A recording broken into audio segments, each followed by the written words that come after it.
Hi everyone, I hope you're having a wonderful day. I'm doing a vid today because I don't know when I'm going to have time to do another one, so I'm going to fit this in.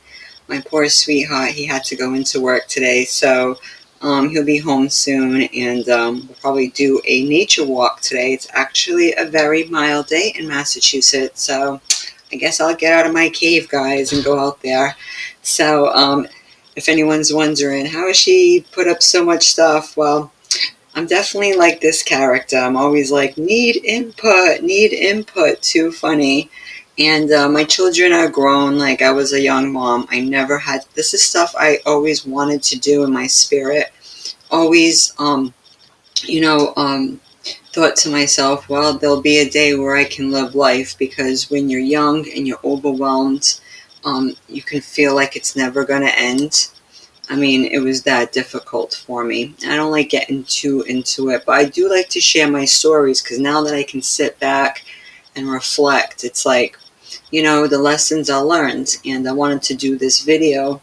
I was almost going to do a law vid, because there's some stuff going on where people's mail is getting kicked back. I guess people who write their loved ones in prison, they're not accepting the 3-cent stamp, which I'll have to go into the for-profit postal service versus the constitutional post office.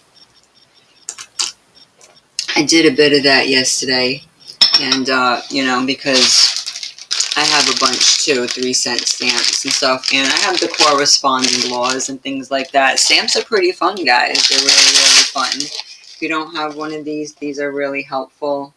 Like, hopefully I don't have to deal with the fire, but you know what I mean. But there's a lot of videos talking about the power of stamps, and also how you can send mail without paying, because it is a public service, and going into the history of that, that is so. And they were not supposed to apportion any taxes, but of course they still try to fleece people even when they're at their worst. I got a pack of these. These are great stamps. The Navajo Necklace, so pretty, right? So a lot of people are big on that. We'll go into some law stuff next week, because since I didn't have much time, I'm like, which vid am I going to do? Like, this one really relates to the one from yesterday, because I started thinking a little bit more. And I read the book of Jasher. If you don't have the book of Jasher, I have this chapter up, because I touched a little bit about Abraham, and Abraham came to my mind. So I read that story in bed, and I was like, yep, it's just as good as the first couple of times I read it. And this book is fabulous. If you don't have this book, it gives you a lot of insight into what happened also with the Cain and Abel story, because in the King James Version, like, they barely told you, like, why did it even get to that? Like, it said a little bit about the brothers, and all of a sudden it said, Cain went and killed his brother. So you're like, okay, what happened in between? And that's me with the books. It's so funny. So, yeah, now that I have the time, even when I had children's, I was trying to get vids in, keep the house clean, feed them, get them off to school, do all this stuff, right? And I'm going to show you at the end about, if you haven't heard the term indigo child or indigo children, I just have more understanding how strong we are. And I'll put you on to an interesting video at the end, because there's a lot of talk about that. So if you're really heightened in your spirituality, they say a lot of, like, spiritual warriors, we were literally born for this time. I keep telling people, I mean, people say it in different ways. I just, when you just know, you have like a knowing, right? It's not like you heard it somewhere. You just know you're here and you're supposed to do something, but it's almost like you can't remember. And it's funny, because there's a lot of movies with the plot that, like, aliens take over and they wiped everybody's memory. So a lot of us were sent here, and then we forget why we came here. To fight the good fight. So, we talked a little bit about idols with the Abraham story. So if you don't have this book of Jasher, this was one of, the best books ever. And the story that I was mentioning, because I wanted to teach a little message, just with courage too, and, he is such an amazing character because the King James Version doesn't give him justice to like the type of personality he has, you know. So this is in chapter 11. So we all know the Masons love their number 11. So and it's titled Nimrod's Wicked Reign. And there's 61 verses. I won't read all 61, although I will start at verse 13. I told you guys I can't get away from that number 13. You see? Right? So 13 is definitely my number.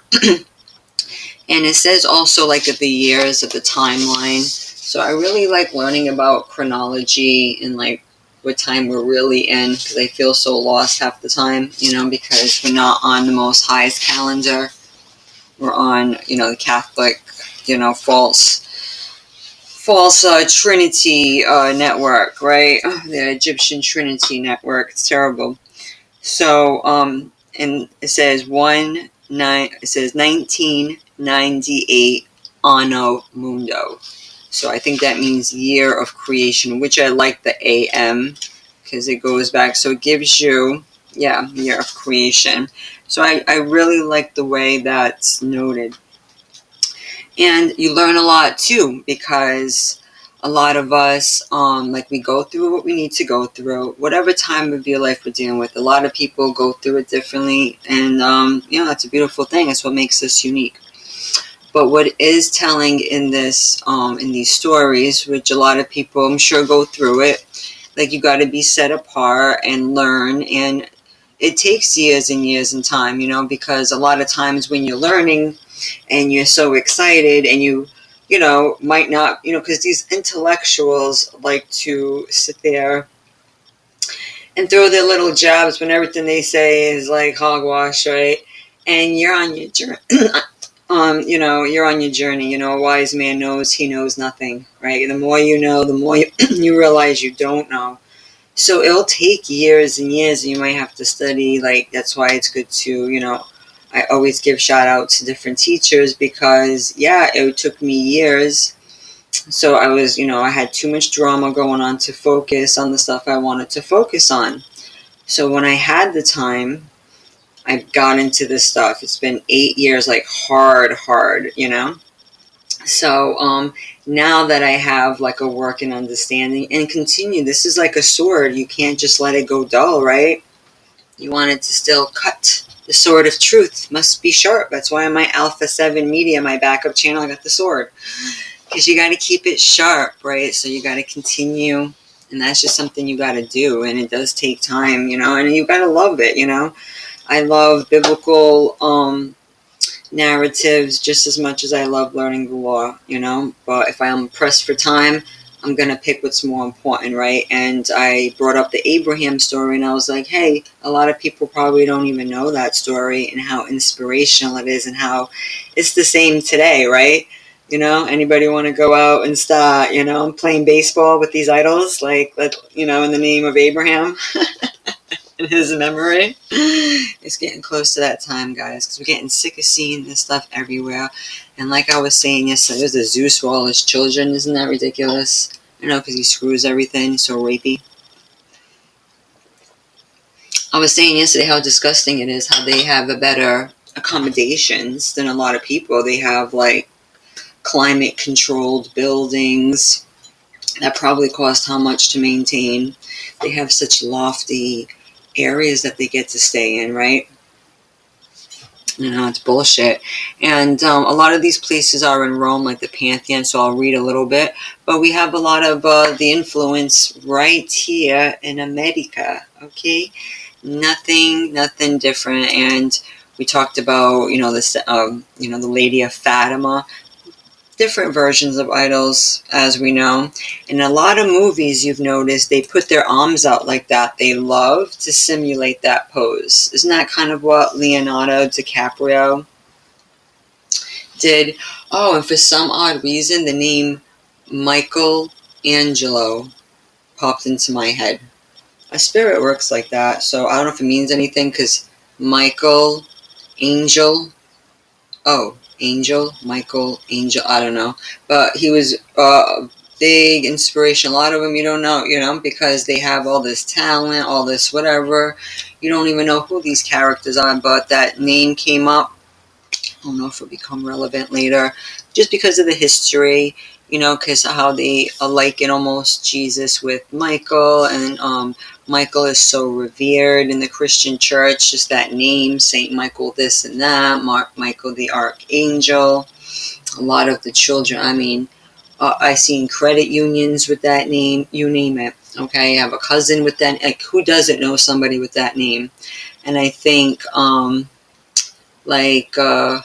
Michaela, or there was a name close that could be like in the female version. That would sound like a Miguel. So they have names too, obviously. But yeah, you got the statue, you got your Marys, you got your Isis, whatever you want to call them. So we'll delve into that. We'll definitely delve into that. So I'm going to read this really awesome story. You see, Book of Jasher, chapter 11. Just because we need to have the courage of Abraham again, because I talk about Greek mythology, and I'm going to show you Rome just bit from that, right? And then you wonder why people have vids and thumbnails like this. So many references that go together like a puzzle, like I've been saying. You got on one side Nimrod, a lot of people say the so-called Statue of Liberty is a dude in a dress, like that song would say, dude looks like a lady. Because you look up a lot of these pagan laws, even the name Diana. If you look up Wonder Woman, it says Diana Prince. Mr. E, I don't know if anyone heard of that channel. Of course, he's been censored because he was too ahead of his time, guys. People couldn't handle it. But he might be on BitChute. I have some of his stuff backed up. How he went into the trans-apocalypse, and their gods are trans, basically. That's why everyone's emulating themselves. That's why the government is allowing payments of certain things to be done, right? Because you see the drug, because there's been so many vids. This is not to make light of it. This is a defilement of God's creation. They have a whole different religion. In Gnosticism, they believe Adam and Eve, which joined, they were like that. And then they got separated and then need to be blended back together to be in pure harmony. Yeah, even Mad Hatters have their own, their manifestos, let's just say, for lack of a better word. So I'm going to read a little bit of this story. I'm going to start at 13. You can go into it because it is quite... we can start at the top. I didn't do that yesterday while I was reading. But you know what? I got your attention. And let's just make this, because I like reading the whole chapter sometimes. Let's just go for it. Just in case this is the first time you've ever heard it. And we'll put it up on the screen for you. And Nimrod, son of Cush, was still in the land of Shinar, and he reigned over it, and dwelt there. And he built cities in the land of Shinar. And these are the names of the 4 cities which he built. And he called their names after the occurrences that happened to them in the building of the tower. And he called the first Babel, saying, because the Lord there confounded the language of the whole earth. And the name of the second he called Erech, because from there God dispersed them. And the third he called Eshed, saying there was a great battle at that place. And the fourth he called Calneh, because his princes and mighty men were consumed there, and they vexed the Lord. They rebelled and transgressed against him. And when Nimrod had built these cities in the land of Shinar, he placed in them the remainder of his people, his princes and his mighty men that were left in his kingdom. And Nimrod dwelt in Babel, and he there renewed his reign over the rest of his subjects. And he reigned securely, and the subjects and princes of Nimrod called his name Amraphel, saying that at the tower his princes and men fell through his means. And notwithstanding this, Nimrod did not return to the Lord, and he continued in wickedness, and teaching wickedness to the sons of men. And Mardon, his son, was worse than his father, and continued to add to the abominations of his father. And he caused the sons of men to sin. Therefore it is said, from the wicked goes forth wickedness. At that time there was war between the families of the children of Ham, as they were dwelling in the cities which they had built. And Kedor-Laomer, king of Elam, went away from the families of the children of Ham, and he fought with them, and he subdued them. And he went to the 5 cities of the plain, and he fought against them, and he subdued them, and they were under his control. And they served him 12 years, and they gave him a yearly tax. At that time died Nahor, son of Serug, in the 49th year of the life of Abram, son of Terah.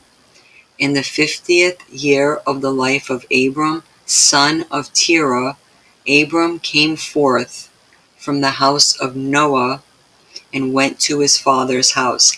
See how Abram was 50 years old? So it takes that long to so when people think, oh, you can just watch a couple of things and have it figured out, that's not feasible. That's not realistic, right? You're like, yeah, whatever, you go try it.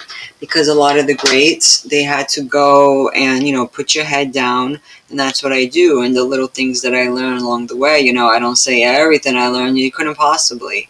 But it just, whatever I can and whatever I feel is relevant, like I'm doing this vid to correlate with that last one because I brought up the story. But he learned from Noah. And Noah was a wonderful teacher. I learned too spiritually in a way from Noah, because in the book of Jubilees, you have to get the right version. There's like a Sephardic version, .org, because a lot of it says medicines, but Noah was given the knowledge of herbs because medicines is such a, loose term now. But you got to get the right version. So Noah had a lot of great information. A lot of the stuff we talk about, I'm sure, right? Because I learn a lot from reading these books. And so he came out of Noah's house, Abram, and went to his father's house, Terah's house. And Abram knew the Lord, and he went in his ways and instructions. And the Lord his God was with him. And Terah his father was in those days still captain of the host of King Nimrod, and he still followed strange gods. And Abram came to his father's house and saw 12 gods there in their temples. And the anger of Abram was kindled when he saw these images in his father's house. And Abram said, as the Lord lives, these images shall not remain in my father's house. So shall the Lord who created me do unto me if this 3 days' time, in 3 days' time, he said, I do not break them all. And Abram went from them, and his anger burnt within him. And Abram hastened and went from the chamber to his father's outer court. And he found his father sitting in the court, and all his servants with him. And Abram came and sat before him. And Abram asked his father, saying, Father, tell me, where is God, who created heaven and earth, and all the sons of men upon earth? And who created thee and me? And Terah answered his son Abram and said, Behold, those who created us are all with us in this house. And Abram said to his father, My lord, show them to me, I pray thee. And Terah brought Abram into the chamber of the inner court. And Abram saw, and behold, the whole room was full of gods of wood and stone, 12 great images, and others less than without number. It's making me think of that pagan book of days I went into, guys, because even each month is named after a so-called Greek or Roman god, so that's probably the 12, right? And Terah said to his son, Behold, these are they which made all thou see upon earth, and which created me and thee and all mankind. And Terah bowed down to his gods, and he then went away from them, and Abram his son went away with him. And when Abram had gone from them, he went to his mother, and sat before her, and said to his mother, Behold, my father has shown me those who made heaven and earth, and all the sons of men. Now, therefore, hasten and fetch a kid from the flock, and make of it savory meat, that I may bring it to my father's gods, as an offering for them to eat. Perhaps I may thereby become acceptable to them. And his mother did so, and she fetched a kid, and made savory meat thereof, and brought it to Abram. And Abram took the savory meat from his mother, and brought it before his father's gods. And he drew nigh to them, that they might eat. And Terah his father did not know of it. And Abram saw on that day, when he was sitting amongst them, that he had no voice, no hearing, no motion, and not one of them could stretch forth his hand to eat. And Abram mocked them, and said, Surely the savory meat that I prepared has not pleased them, or perhaps it was too little for them, and for that reason they would not eat. Therefore tomorrow I will prepare fresh savory meat, better and more plentiful than this, in order that I may see the result. And it was on the next day that Abram directed his mother concerning the savory meat. And his mother rose and fetched 3 fine kids from the flock, and she made of them some excellent savory meat, such as her son was fond of. And she gave it to her son Abram, and Terah his father did not know of it. And Abram took the savory meat from his mother, and brought it before his father's gods into the chamber, and he came nigh unto them, that they might eat. And he placed it before them, and Abram sat before them all day, thinking perhaps they might eat. And Abram viewed them, and behold, they had neither voice nor hearing, nor did one of them stretch forth his hand to the meat to eat. And in the evening of that day, in that house Abram was clothed with the Spirit of God. And he called out and said, Woe unto my father and this wicked generation, whose hearts are all inclined to vanity, who serve these idols of wood and stone, which can neither eat, smell, hear, nor speak, who have mouths without speech, eyes without sight, ears without hearing, hands without feeling, and legs which cannot move. Like them are those that made them, and that trust in them. While this verse 32 popped out at me, because remember I read Matthew 13:13, and I said how people have eyes but they don't see, and ears but they don't hear, and we got to speak in parables. So people have become like dead idols.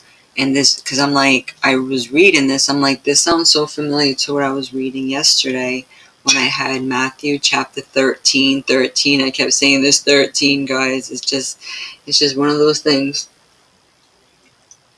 And then you add 1 and 3, that's 4. 4 is a number in the Bible a lot too, right? Pretty wild. I like it. I like that kind of stuff. Call me a weirdo. That's fine. I've been called worse, right? A lot of us have, needlessly.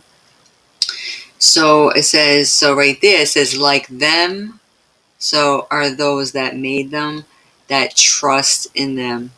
Isn't that deep? That verse 32, really great. And when Abram saw all these things, his anger was kindled against his father. And he hastened and took a hatchet in his hand, and came unto the chamber of the gods. And he broke all his father's gods. That 33, you know how the Masons love the 33. I just find it funny how some of these things hit sometimes. Not to say it means anything, but, I just think it's funny because if you know anything about how they do in Hollywood and numerology, they just obsess with certain sequences. And when says, and when he had done breaking the images, he placed the hatchet in the hand of the great God which was before them, and he went out. And Terah his father came home, for he had heard at the door the sounding of the striking of the hatchet. So Terah came into the house to know what this was about. And Terah, having heard the noise of the hatchet in the room of images, ran to the room to the images, and he met Abram going out. And Terah entered the room and found all the idols fallen down and broken, and in the hatchet in the hand of the largest, which was not broken, and the savory meat which Abram his son had made was still before them. And when Terah saw this, his anger was greatly kindled, and he hastened and went from the room to Abram. And he found Abram his son still sitting in the house, and he said to him, What is this work thou hast done to my gods? And Abram answered Terah his father, and he said, Not so, my lord, for I brought savory meat before them, and when I came nigh to them with the meat that they might eat, they all at once stretched forth their hands to eat, before the great one had put forth his hand to eat.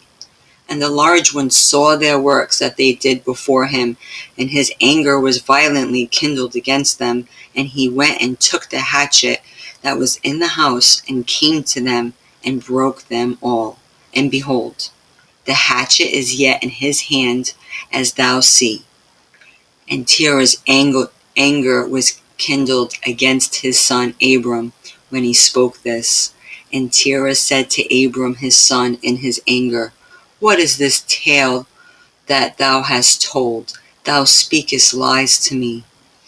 Is there in these gods spirit, soul, or power to do all that has told me? Are they not wood and stone? And have I not myself made them? And can thou speak such lies, saying that the large God with them smote them? It is thou that did place the hatchet in his hands, and then sayest he smote them all. And Abram answered his father and said to him, And how can thou then serve these idols in whom there is no power to do anything? Can those idols in which thou trustest deliver thee? Can they hear thy prayers when thou callest upon them? Can they deliver thee from the hands of thy enemies? Or will they fight thy battles for thee against thy enemies, that thou shouldst serve wood and stone, which can neither speak nor hear? And now surely it is not good for thee nor the sons of men that are connected with thee to do these things. Are you so silly, so foolish, or so short of understanding that you will serve wood and stone and do after this manner? And forget the Lord God who made heaven and earth, and who created you in the earth, and thereby bring a great evil upon your souls in this matter, by serving stone and wood? Did not our fathers in day of old sin in this matter, and the Lord God of the universe brought the waters of the flood upon them, and destroyed the whole earth? And how can you continue to do this, and serve gods of wood and stone, who cannot hear or speak or deliver you from oppression, thereby bringing you down the anger of the God of the universe upon you? Now therefore, my father, refrain from this, and bring not upon evil upon thy soul and the souls of thy household. And Abram hastened and sprang from before his father, and took the hatchet from his father's largest idol, in which Abram broke it, and ran away. And Terah, seeing all that Abram had done, hastened to go from his house, and he went to the king, and he came before Nimrod, and stood before him, and he bowed down to the king. And the king said, What dost thou want? And he said, I beseech thee, my lord, to hear me. Now 50 years back a child was born to me, and thus has he done to my gods, and thus has he spoken. And now therefore, my lord and king, send for him, that he may come before thee, and judge him according to the law, that we may be delivered from this evil, or from his evil. And the king sent out 3 men of his servants, and they went and brought Abram before the king. And Nimrod and all his princes and servants were that day sitting before him, and Terah sat also before them. And the king said to Abram, What is this thou hast done to thy father and to his gods? And Abram answered the king in the words that he spoke to his father. And he said, The large God that was with them in the house did to them what thou hast heard. And the king said to him, Had they power to speak and eat and do as thou said? And Abram answered the king, saying, And if there be no power in them, why do you serve them and cause the sons of men to err through thy follies? Dost thou imagine that they can deliver thee, or do anything small or great, that thou shouldst serve them? And why wilt thou not sense the God of the whole universe, who created thee, and in whose power it is to kill and keep alive? O foolish, simple, and ignorant king, woe unto thee forever! I thought thou would teach thy servants the upright way, but thou hast not done this, but hast filled the whole earth with thy sins and the sins of thy people, who have followed thy ways. Dost thou not know, or hast thou not heard, that this evil which thou dost, our ancestors sinned therein in days of old, and the eternal God brought the waters of the flood upon them, and destroyed them all, and also destroyed the whole earth on their account? And wilt thou and thy people rise up now, and do like unto this work, in order to bring down the anger of the Lord God of the universe, and to bring evil upon thee and the whole earth? Now therefore put away this evil deed which thou dost, and serve the God of the universe as thou soul is in his hands, and then it will be well with thee. And if thy wicked heart will not hearken to my words, to cause thee to forsake thy ways, and to serve the eternal God, then wilt thou die in shame in the later days, thy people and all who are connected with thee, hearing thy words, or walking in thy evil ways. Deep. Abram, and it says, I don't know why that bar is blocking it. Let me see in the book quickly here.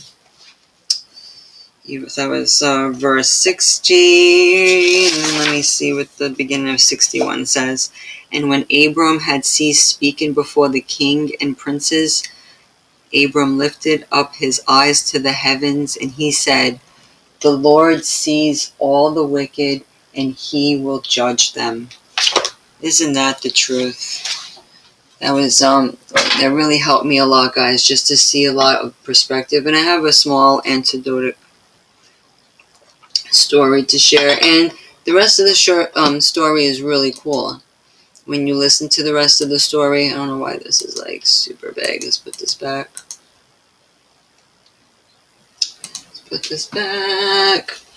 Because yeah, you got this image, and we've heard that term before when people act like a bunch of meatheads, right?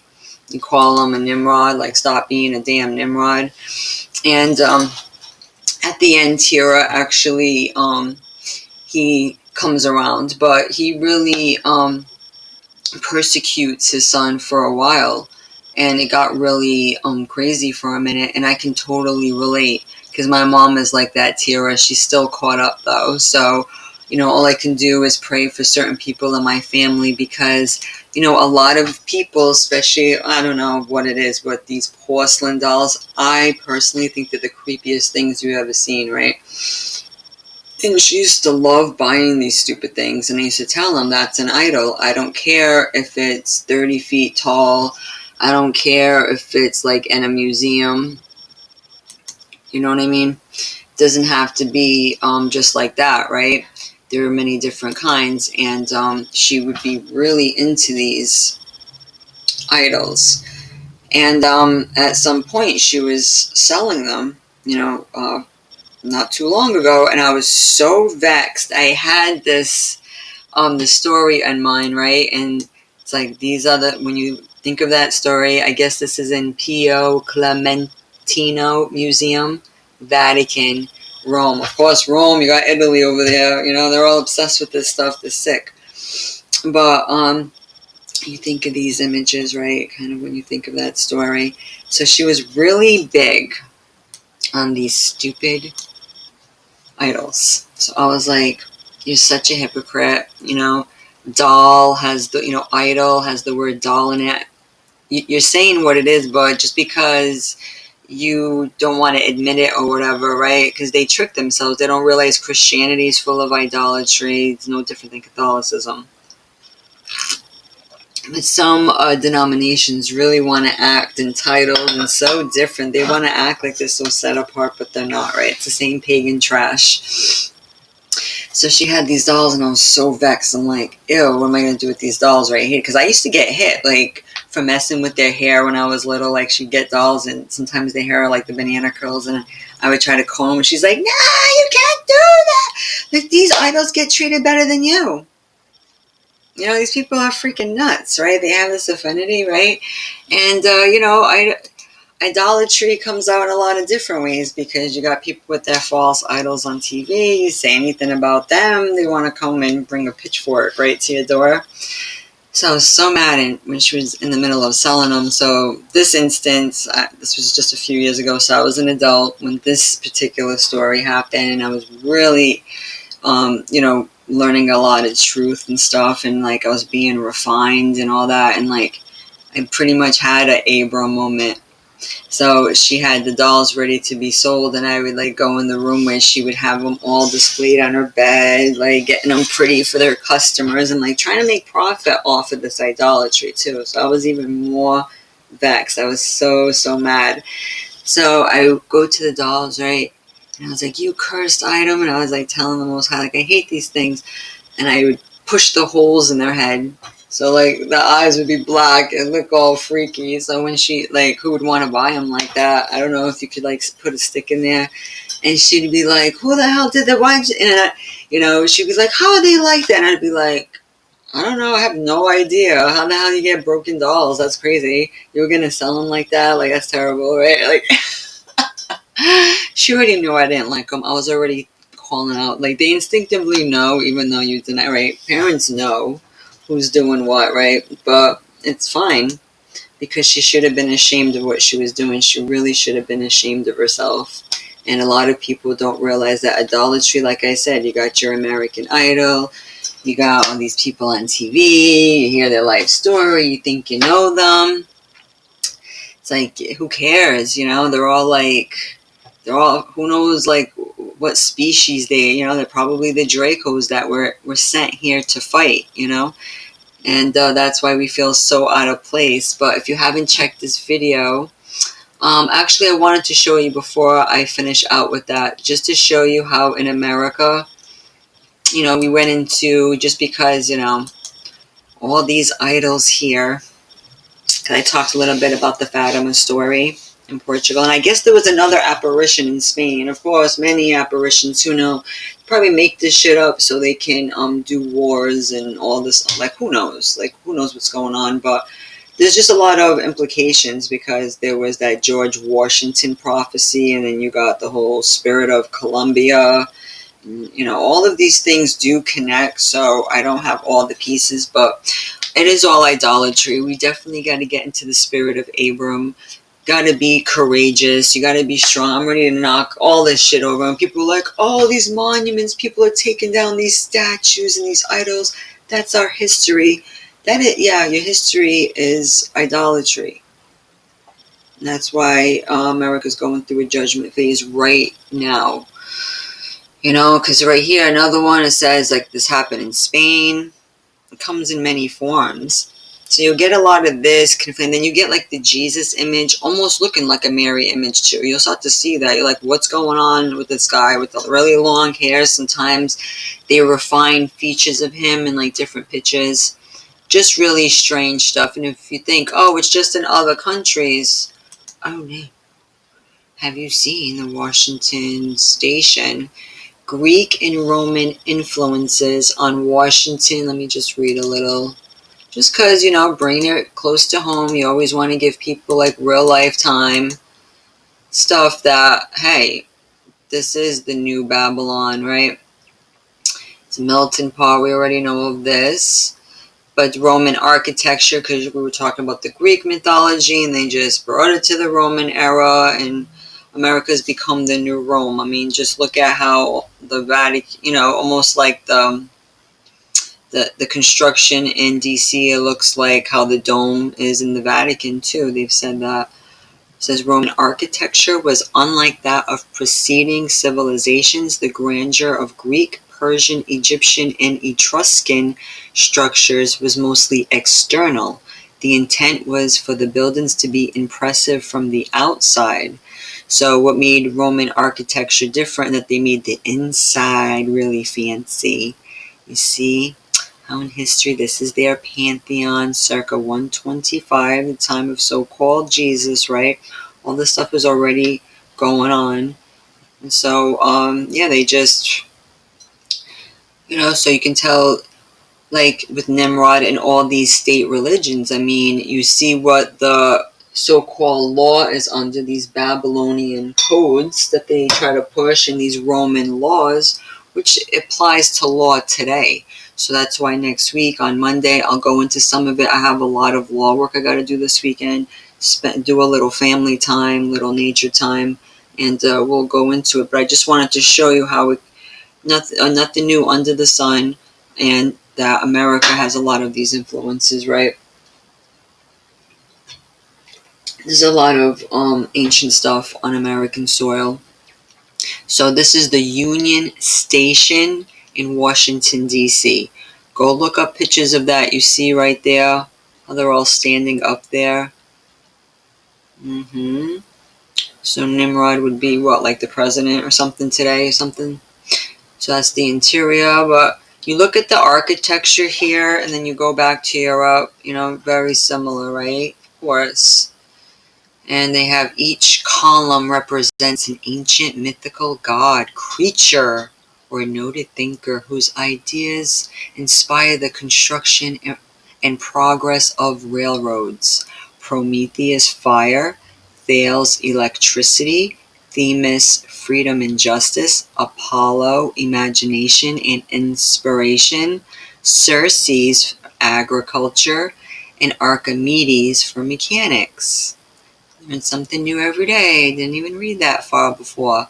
Ark of Constantine. You can see a lot of images in there too. Just pretty wild. It's like going on a little field trip. The baths of Diocletian, Rome, and this is what I meant to say. The U.S. Capitol, exact, right? Almost like the Vatican. There you go. This is a lot of people already showed that we got Rome's right here. Dome, U.S. Capitol. The overall design of the Capitol building is neoclassical, they say, an architectural style that sought to evoke the main Enlightenment values of reason, order, and democracy. An ardent proponent of the neoclassical style, Thomas Jefferson thought that the Capitol building would become the first temple dedicated to the sovereignty of the people. After L'Enfant was dismissed from the Capitol building project because of his stubborn resistance to authority, Jefferson proposed a competition for the Capitol's design that William Thornton, an amateur architect, won. While the overall design is neoclassical, the central dome reflects Jefferson's preference and reminiscent of the dome on the Pantheon in Rome. Jefferson, in fact, had designed the Virginia State Capitol building with a dome inspired by a Roman temple. Wah, wah, wah. Not surprised. Similarities to Acropolis. The Lincoln Memorial, Washington, D.C. There's the Acropolis. Very, very, very good. So I'll put this for, because if people didn't realize how the Union Station had pretty much a lot of these so-called fallen Olympian gods. You know, I was looking up the 12 Olympian gods because, you know, these museums, like which museum has this and that. The British Museum has the Aphrodite statue, and I'm sure a lot in America too. I was just trying to show, like right here at home we have that. Of course, they're obsessed with zoos. What is that? The American eagle right there. Pretty good stuff.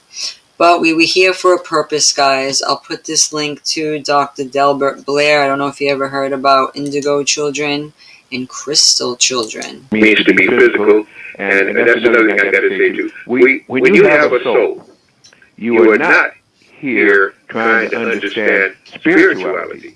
Your spirit's trying to understand physicality, and we haven't done so wrong. It's like you had to get here because you couldn't understand when you had it good, when you were able to go to the stars, to go to the cosmos, to live wherever you wanted to, wherever your mind desired. You want to understand what the physical reality was. Well, that's an oxymoron. There's no such thing as physical reality. This is the lowest vibration you can get from the universal creator's mind and still have everything going, because now everything's physical. You can't move fast, everything is ponderous, you live, you die, you age. That is the low thing for a soul. But we needed that because we thought we needed it, therefore we got it. But where we're going into now was, well, I'd say from about 19, I'm not going to even go back before that, starting at about 1965, 67, indigos were being born. This means that the type of soul, not children, but children, so in souls that were being born, were here to fight or flight. They had been the ancestors that we now try to find out. They were born. They were the ancestors, just as they're the ancestors still in our DNA. They were here and got misused. They were here and understood better, so they came back to eradicate an age-old enemy called the Raycons. But when they got here, because of misapplication of information and feeding of the mother, of the father, and not understanding how to nurture an advanced soul, and getting a planet to begin to fight them because the people that gave birth were not controlling the area where they gave birth, so they were subject to the things that these people who dominated them gave. And so they got here ready to fight one thing, and they put them in the war. They put them into the Korean War. They put them into the Gulf War. They put them into any war. They were here to fight or flight the Dracons and enemies. We made a fight, or they made each other fight each other. They fought the races that they have, that they know about, the 5 different races that are here. They fought each other. And instead of them going out to fight what they came here for, they used them up. They messed up their bodies, they messed up their mind, because war is here, and hell, when you fight on that, you're never sane again, because it's impossible to be barbaric and then stay sane and be an advanced being. So they used them up then. Now, that's gone, right? They're the ones, and I know a lot of people are not going to like you, they're the ones that started with the rap, they're the ones cursing the air and fighting bad, but they weren't fighting anything but the air, saying curse words, which only spoiled the planetary vibration, and let them vent, instead of concentrating on what they said they came here for. Well, that's gone now. Starting in about 1989, 87 to 89, crystals were being born. And these are the babies now that come here, they're born sighted. In the womb they communicate. They're born with eyes wide open and spine erect. They can walk, usually at the end of about 30, 35 days. They are advanced. This is the one that you see these movies heroes. These are advanced souls that can begin to bring in wonderful power, and they can bring in that wonderful power because they can bring it in from the sun. Most of them have melanin. Most of them have pineal glands, and to the grade of melanin is the kind of power you can take from the sun. So they're here now to get it on. They're going to use mind power. They're going to develop technology that's going to be almost misunderstandable. They can begin to work with machines almost as soon as they're born, that's literally almost, because they already have prior knowledge. They have a total recall. They're here to do what they're here to do. Those are for those with young children. If you have young children, you see how they are with the technology. Not all empaths are indigos, but all indigos are empaths. And if, a lot of it resonates with some of us. Like I always feel like I'm in a fight or flight state. It's just crazy, right? And so, this really explains a lot, especially for the Hebrews out there. With small children, they say, melanin, they're going to do amazing things. And they're called crystals. So there was like a big, they say because of all the world wars. I mean, people have their take on it, but that the world was in such bad shape. In their metaphysical way, it sounds like the Most High dispatched special souls to come here to fight these dragos. Isn't that freaking so amazing? Isn't that so cute? And you learn at the beginning, too, that you shouldn't call your children kids. I know sometimes once in a while I'll slip. I have to stop that because kids get treated like baby goats in the society, and then they get branded like they belong to the Baphomet. It's pretty deep. And that makes a lot of sense too, because when we were reading from Jasher, it was talking about how Abram, when he's talking about a goat, they describe it in the Bible as a kid.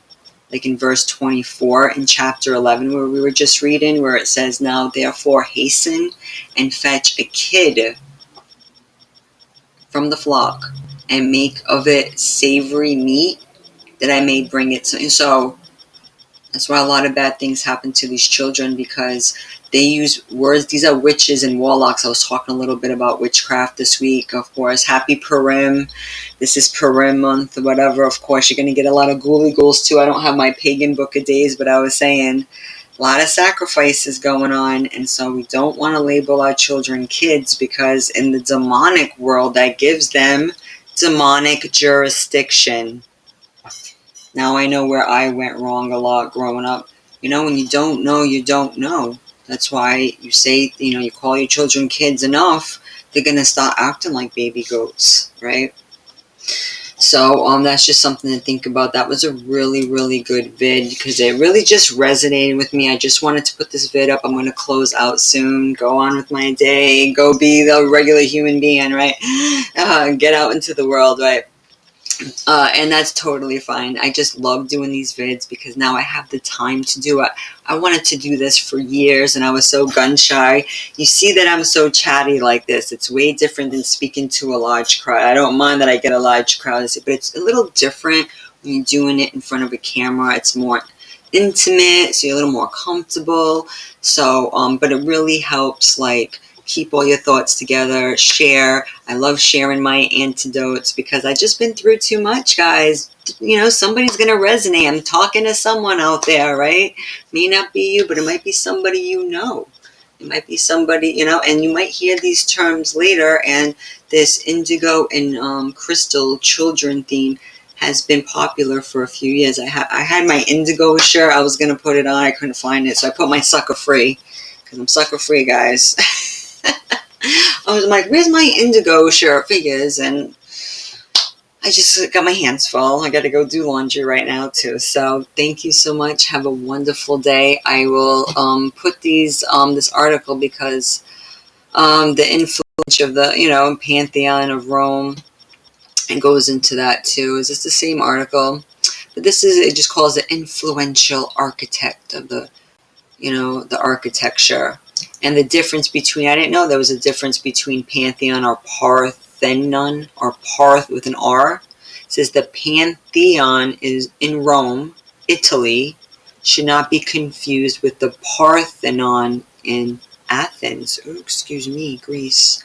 Although both were originally temples to gods, the Greek Parthenon temple atop Acropolis was built hundreds of years before the Roman Pantheon.